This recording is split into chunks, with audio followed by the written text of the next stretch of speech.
Soal sidang hari ini yang menghadirkan saksi Doktif seperti apa, Bang? Ya. Pertama-tama saya berbicara dari saya ini pengacara Doktif, ya. Dokter Devi Dokter Samira. 2 hari lalu tanda tangan puasa, lalu kita preskon karena ada ancaman buat klien saya Dokter Doktif Samira. Sebelumnya kan minggu lalu sidangnya Dokter Oki kan itu persekusi di pengadilan sini sama ada satu kelompok, ya, dan kelompok kita kan sudah dilaporin bulan Januari di Polres Polda Metro Jaya. Itu pertama. Yang kedua mau saya sampaikan bahwa hari ini memang kemarin waktu kami tanda tangan puasa kami sudah lakukan komunikasi, bahkan ngecek data semuanya bahwa benar Detektif Dokter Samira akan membuka semua aib di pengadilan. Ternyata banyak sekali persoalan yang diketahui oleh Dokter Samira. Dan Dokter Oki dan Dokter Samira adalah saksi mahkotanya di kita berjalan. Dan itu bisa meringankan, bahkan bisa membebaskan kita berjalan dan menghilangkan kasus RG. Dan ini bisa berbalik. RG jangan tidur, ya, jangan ngorok nih. Ini barang berbalik nih. Ini keterangan mereka tuh jelas-jelas. Apalagi BPOM juga sudah mendukung bahwa memang ada pemilik skincare yang sudah terdata beberapa orang memang tidak ada izin edar. Nah, bagaimana itu? Ada pidananya, ada, bahkan TPPU-nya ada, selama ini menghasilkan duit. Berarti kan ilegal dong, kembalikan ke negara itu, disita. Itu hukum. Bang, tadi juga Doktif juga geram ya Bang, katanya keterangannya dipotong-potong gitu Bang. Ya makanya saya minta kepada penegak hukum, terutama JPU, beliau memang itu tugas dan memang kewenangan untuk menanyakan, tapi jangan menunjukkan juga kehadiran Doktif kan saksi, harusnya dihormati juga. Saksi mau bicara apa, kalau memang dia lagi bicara jangan dipotong. Supaya semua yang dia bahas itu terang benderang dan semuanya akan jelas. Kenapa? Karena selama ini masyarakat bertanya-tanya, ini kita ini penjahat atau enggak sih? Pertanyaan saya mau sampaikan kepada kalian semua.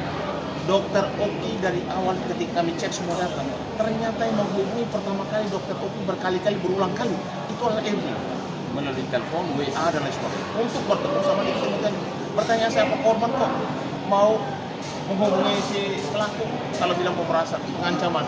Udah harusnya yang pelaku yang harus menghubungi korban itu kalau bahasa pengancaman dan pemerasan gitu. Ini tabola balai nih, lagu tabola balai itu, tahu kan?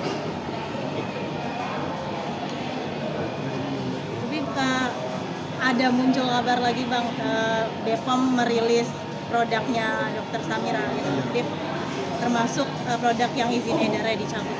Ya itu makanya saya bilang setiap produk skincare yang memang belum dapat izin edar dari BPOM memang harus dicabut.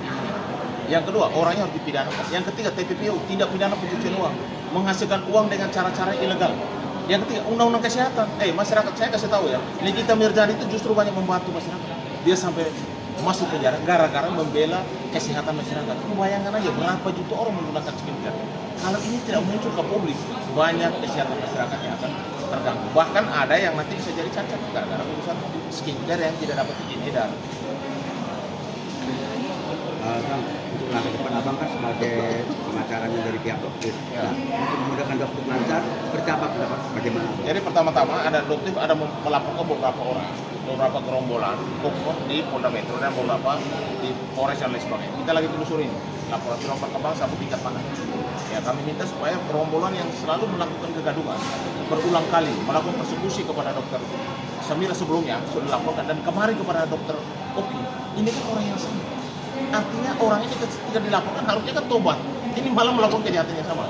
Yang ini dari Polda Metro segera menindaklanjuti laporan daripada Doktif kalau memang terbukti mereka melakukan persekusi, penghinaan, melecehkan, merendahkan harkat martabat orang lain. Saya rasa memang harus ada penegakan hukum. Ya, tangkap tahan aja. Emang mereka siapa? Bang, terkait kasus Nikita Mirzani, pengamatan Abang seperti apa nih Bang? Apakah Nikita Mirzani lanjut apa seperti apa nih? Kalau menurut saya namanya proses hukum. Saya juga mengimbau kepada Dikbud supaya menghormati proses hukum. Jangan sampai nanti diarahkan ke penghinaan, menghalang-halangi proses hukum. Itu ada pidana baru lagi. Jadi karena menurut saya jangan sampai itu terjadi. Kita ikuti aja prosesnya. Banyak masyarakat mendukung, ya kan? Dan pengadilan itu akan memutuskan sesuatu itu berdasarkan alat bukti, saksi, dan jangan salah netizen Indonesia ini udah mau bisa merubah kebijakan bos. ngeri-ngeri sudah bisa Indonesia. Kalau kebenaran itu ada, mereka pasti akan berjuang habis membela.